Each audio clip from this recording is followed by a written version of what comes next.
So, yun na nga ang chika. For this video, isi-share ko naman sa inyo ang aking very special na chicken estofado. So, para siyang mechado na may saba at baggy beans, pwede ring putsero na hindi masabaw at wala yung repolyo. So, first, ipan-fry natin yung saba at baggy beans.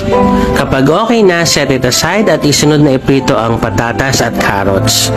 Kapag okay ng ating patatas at carrots, set it aside at mag-isa ng bawang at sibuyas at isang kutsa ang manok. Next is timplahan ng asin at paminta at maglagay ng 2 cups ng water or broth. Simmer for 3 minutes bago natin ilagay ang tomato sauce. Then add 1 tablespoon ng toyo pang-enhance ng kulay ng ating sauce. Make sure i-finalize na ang timpla bago ilagay ang patatas at carrots. Simmer for 2 minutes bago ilagay ang baggy beans at bell pepper. Patayin ang apoy, takpan for a minute bago